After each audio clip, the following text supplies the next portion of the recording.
तो प्रथम गुरु पृथ्वी, दूसरी गुरु वायु और तीसरी गुरु का नाम क्या है? आकाशम। भगवान दत्त कहते हैं मेरे तीसरे गुरु का नाम है आकाश।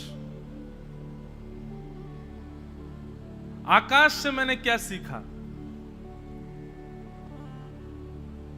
आकाश से मैंने सीखा अनंत होते हुए भी उपाधि रहित रहता है।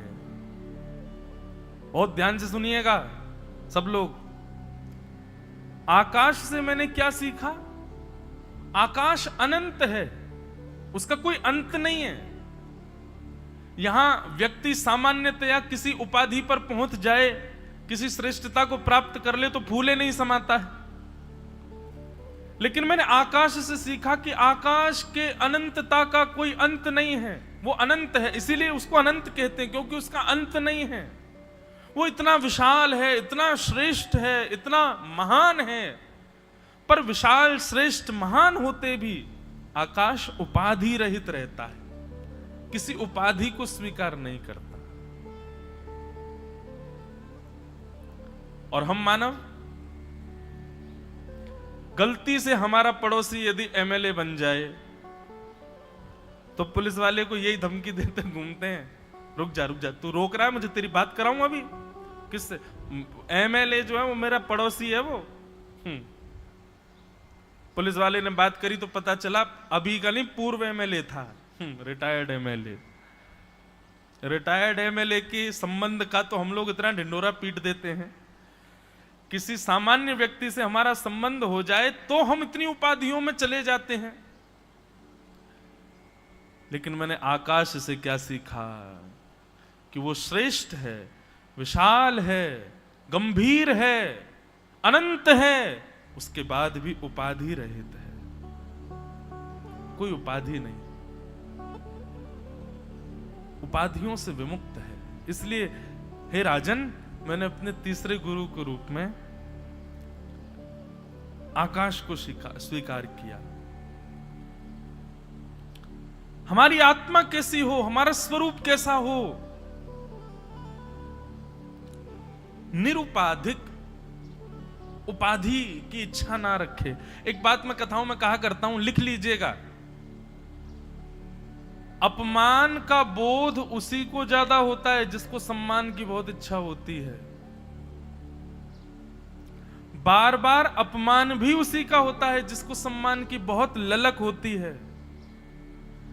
और जो व्यक्ति सम्मान से रहित होता है, ऐसे सम्मान शून्य व्यक्ति का जानबूझ करके भी अपमान कर दिया जाए तो भी उसको पता नहीं चलता, तो भी उसको बोध नहीं होता। इसलिए मैंने आकाश से क्या सीखा? सम्मान की इच्छा मत रखो, सम्मान का भाव मत रखो, निरुपाधिक अपने स्वरूप को बनाओ।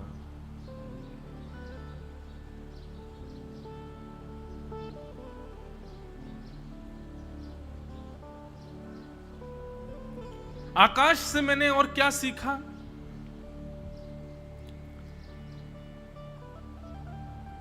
कि आकाश में एक थोड़ा ये वैदिक चर्चा आती है घट और पट की, कि आकाश हमें दिखता है, आकाश ऊपर जो है यही आकाश है, ये आकाश नहीं है।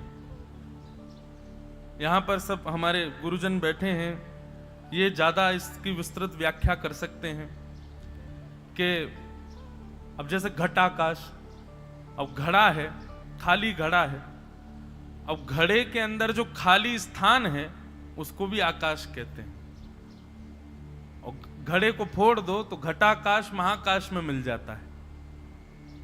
तो आकाश सब जगह विद्यमान होता है। आकाश का कोई स्थान एक रिक्त नहीं होता, वो सब जगह विद्यमान है। हम भी जहां बैठे हैं यह भी आकाश ही है। आकाश का सब स्थान होता है, सब जगह विद्यमान होता है आकाश, लेकिन फिर भी उपाधि रहित रहता है। दूसरी बात, सब व्यवहार आकाश में ही होते हैं। लेकिन आकाश को इससे कोई विशेष फर्क नहीं पड़ता। वो फिर भी अपने स्वच्छंद भाव में रिक्त रहता है।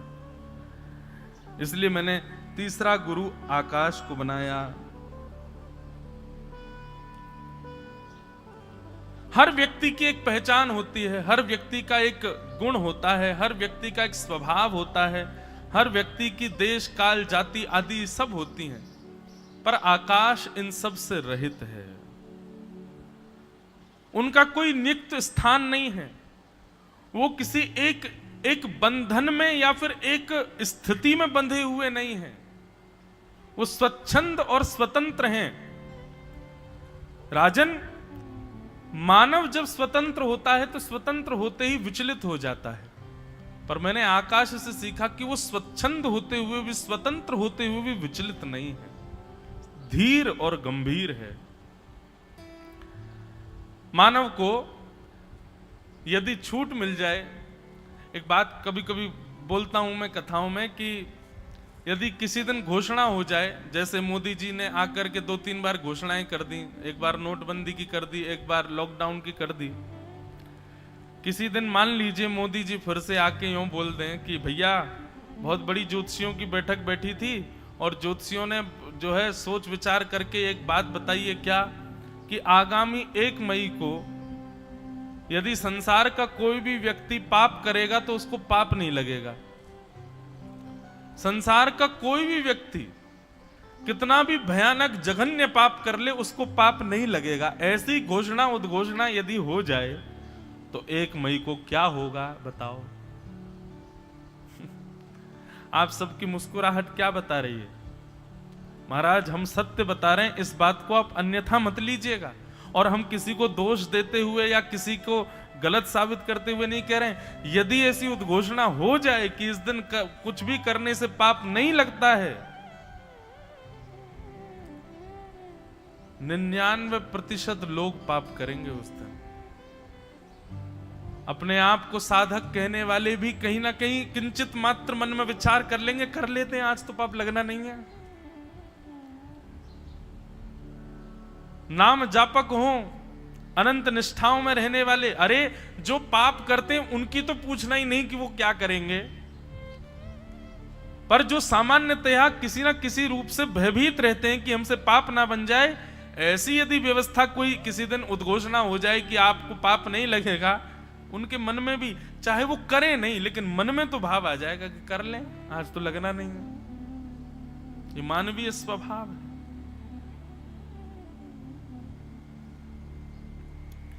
मैंने आकाश से क्या सीखा? मैंने आकाश से सीखा कि वो अत्यंत स्वतंत्र होते हुए भी गंभीर है, अत्यंत स्वतंत्र होते हुए भी, अत्यंत स्वच्छंद होते हुए भी अपनी स्वतंत्रता का दुरुपयोग नहीं करता है। मैंने मानव को दत्तात्रेय भगवान कहते हैं, इसलिए मैंने तीसरे गुरु के रूप में आकाश को स्वीकार किया। ये तीसरे गुरु हैं। अब दौड़ाओ अपनी बुद्धि, आकाश से और क्या क्या सीखते हैं। बहुत कुछ सीखने को, अभी अभी चित्त में बहुत सारी बातें आ रही हैं।